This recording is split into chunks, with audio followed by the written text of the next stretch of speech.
Hello, good morning to all of you. So, हम लोग में स्ट्रक्चर ऑफ हार्ट मैं आपको बता रही थी। हार्ट की स्ट्रक्चर में क्या क्या प्रेजेंट होता है, तो हम लोगों ने उसमें प्रेजेंट वॉल्व्स और जो भी कंपार्टमेंट्स होते हैं, ठीक है, उनके बारे में डिस्कस किया था। थोड़ा सा और इसका स्ट्रक्चर है जिसमें टिश्यूज़ आएंगे। हार्ट के अंदर कौन से टाइप के टिश्यूज़ प्रेजेंट होते हैं, तो हार्ट के अंदर नोडल टिश्यूज़ प्रेजेंट होते हैं, उनके बारे में बात कर लेते हैं।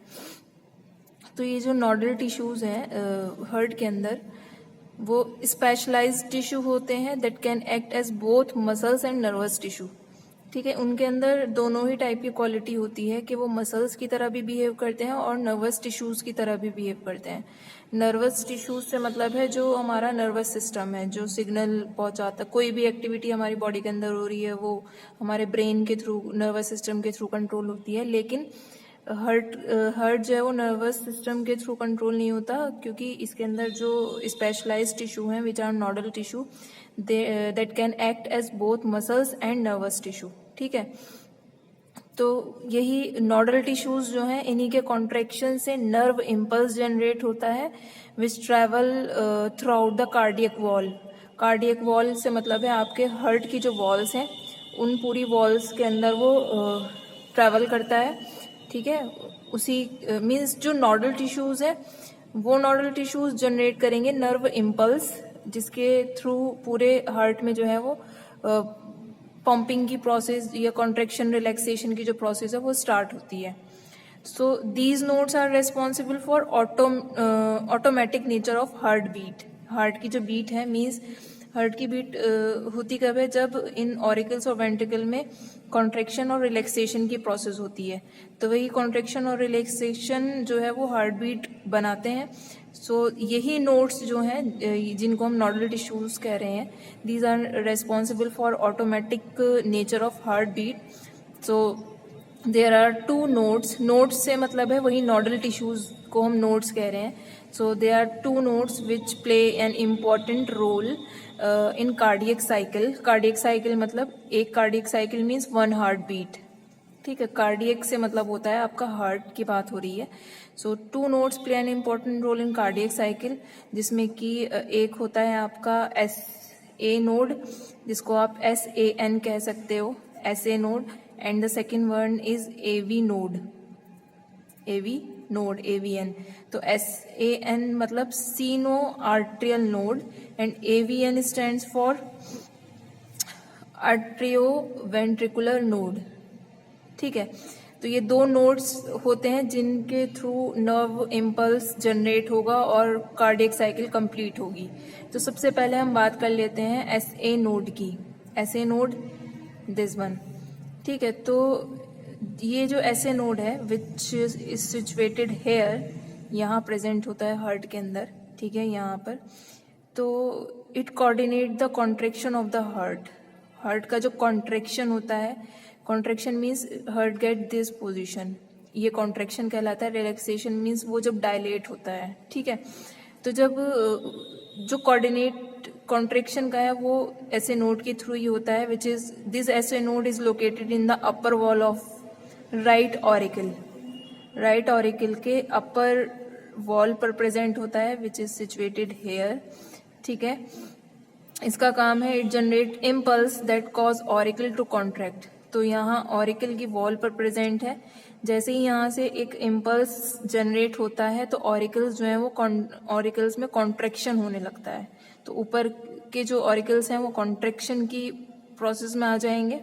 ठीक है, तो इस वर्क की वजह से, इस फंक्शन की वजह से ऐसे नोड को पेस मेकर भी कहा जाता है। ठीक है, इस ऐसे नोड को हम क्या कह सकते हैं, पेस मेकर। मतलब कोई ऐसी चीज जो किसी चीज को जनरेट करा रही है, जो स्टार्ट करा रही है। ठीक है, तो जैसे यहाँ पे वो इम्पल्स क्रिएट होता है, वो आपकी हार्ट बीट वाली प्रोसेस समझ लीजिए स्टार्ट हो जाती है। तो जो ऑरिकल्स हैं वो क्या होंगे, वो कॉन्ट्रैक्शन होने लगेगा ऑरिकल्स में। उसके बाद ये ट्रैवल करेगा आगे की तरफ। ठीक है, तो ट्रैवल करके ये पहुंचता है नर्व इम्पल AVN में, AV नोड्स। तो AV नोड्स जो हैं वो दे located near the bottom of right auricle. Right auricle यहाँ पर आप देख सकते हैं एवी नोड. एवी नोड यहाँ पर प्रेजेंट है, ये जो जगह है, ठीक है. These are located near the bottom of right auricle, यहाँ पर प्रेजेंट होते हैं. तो जो नर्व इम्पल ऐसे नोड से जनरेट हुआ है वो अब कहाँ आता है? It travel to the AV node, ठीक है. एवी नोड को ही हम एवी बंडल भी कह सकते हैं, एवी बंडल भी कहा जा सकता है इसको. तो इसका काम है it delays and release the cardiac impulses. इसी के थ्रू थोड़ा मतलब यहाँ से यहाँ जब वो इम्पल जनरेट होकर ट्रैवल होकर यहाँ आता है तो कुछ सेकंड्स के लिए जो है वो कॉन्ट्रैक्शन यहाँ हो रहा है, तो वो कुछ सेकंड्स के लिए रुक जाएगा, मतलब डिले होगा. फिर दोबारा से आगे की तरफ बढ़ेगा तो वो नीचे वाले जो वेंट्रिकल्स हैं उनमें प्रोसेस वो स्टार्ट होगी इम्पल्स की वजह से, ठीक है. तो यहाँ पर वो इम्पल्स पहुँच जाता है आगे. उसमें मैं आपको कार्डियक साइकिल में बताऊंगी और अच्छे तरीके से कि कैसे होगा. तो ये जो एवी नोड्स हैं, दीज एवी नोड्स आगे की तरफ चलेंगे और फाइबर लाइक स्ट्रक्चर्स बन जाते हैं, आगे की तरफ एक्सटेंड होते हैं. तो इनको हम कहेंगे एवी बंडल. मीन्स ये एवी नोड है, ये फिर ये यहाँ फाइबर लाइक स्ट्रक्चर्स आगे की तरफ जा रही हैं, इनको एवी बंडल कहा जाता है. उसके बाद ये एवी बंडल और ज़्यादा ब्रांचेस में डिवाइड हो जाते हैं and give rise to minute fibres. ये आप देख सकते हैं, ये माइन्यूट फाइबर्स में डिवाइड हो गए और ज़्यादा आगे की तरफ, ठीक है. जहाँ तक जाएंगे वहीं तक इम्पल्स पहुँचेगा, वही यहाँ तक ही होते हैं ये. तो इन फाइबर्स को कहा जाता है पुरकिंज फाइबर्स. क्या कहा जाता है? आप देख सकते हैं लिखा है पुरकिंज फाइबर्स. तो इस तरीके से AV bundle which is divided from here, उसके बाद आगे और डिवाइड हो रहे हैं जिनको हम पुरकिंज फाइबर कह रहे हैं. तो AV bundle plus Purkinje fibre known as bundle of His, ठीक है. एवी बंडल मीन्स ये पुरकिंज फाइबर लेफ्ट बंडल लिखा है ना, तो आप इसको एवी बंडल यहाँ लिख सकते हैं. और प्लस ये पुरकिंज फाइबर, ये दोनों ही कहलाते हैं बंडल ऑफ हिस, HIS, ठीक है. क्योंकि ये एक साइंटिस्ट थे पुरकिंज, उन्हीं के नाम से पुरकिंज फाइबर इसका नाम आया था, ठीक है. लिखा है which is discovered by a German physician Wilhelm His Purkinje fibres, ठीक है. इन साइंटिस्ट की वजह से ही इनके नाम जो है पुरकिंज और बंडल ऑफ हिस हुआ है, ठीक है. तो ये नोडल टिश्यूज़ की बात होगी. नोडल टिश्यूज़ कौन कौन से प्रेजेंट होते हैं हार्ट के अंदर, ठीक है. अब उसके बाद जैसे कि नोडल टिश्यूज़ के बारे में आपको पता चल गया, मेन जो है वो कॉन्ट्रैक्शन और रिलैक्सेशन जो है वो नोडल टिश्यूज़ कराएंगे. मीन्स जो मेन इम्पल्स क्रिएट होगा वो यहाँ से क्रिएट होगा, ऐसे नोड जो पेस मेकर है.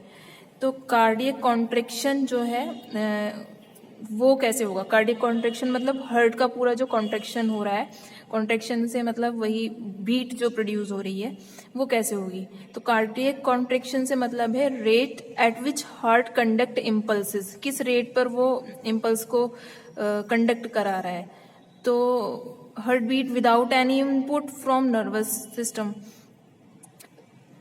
हार्ट जो है बीट करता है बिना नर्वस सिस्टम के कोई इनपुट दिए, वरना हमारी बॉडी की जितनी भी एक्टिविटीज़ होती हैं वो ज़्यादातर नर्वस सिस्टम ही नर्व इम्पल्स क्रिएट करता है, वही सिग्नल पहुंचाता है, उसी के थ्रू सारी बॉडी की एक्टिविटीज़ हो पाती है. लेकिन हार्ट की जो बीट है वो नर्वस सिस्टम के इनपुट दिए बगैर ही जनरेट होती है, क्योंकि यहाँ और पहले से ही क्या प्रेजेंट है, ऐसे नोड है विच इज पेस मेकर जो इस प्रोसेस को कराता है. तो this electrical activity of SA node reaches to AV node. वही मैंने आपको बताया था, ऐसे नोड से वो नर्व इम्पल्स जनरेट होता है और कहाँ पहुँचता है? एवी नोड पर. तो जब ये यहाँ पहुँच जाता है एवी नोड पर, तो जो ऑरिकल्स हैं वो कॉन्ट्रैक्शन में आ जाते हैं. जो ऊपर के दोनों ऑरिकल्स हैं वो क्या होगा? उनमें कॉन्ट्रैक्शन हो जाएगा, ओके. तो उसके बाद क्या होगा? ये AV node send the impulses down the AV bundle. अब यहाँ इम्पल्स आया, अब ये एवी नोड के बाद मैंने आपको क्या स्ट्रक्चर बताई थी, एवी बंडल होते हैं, ये further 2 branches are divided here. तो ये इम्पल्स एवी बंडल में जाएगा, which in turn reaches the ventricle, means यहाँ पर वेंट्रिकल प्रेजेंट है, यहाँ इससे लगे हुए ही हैं।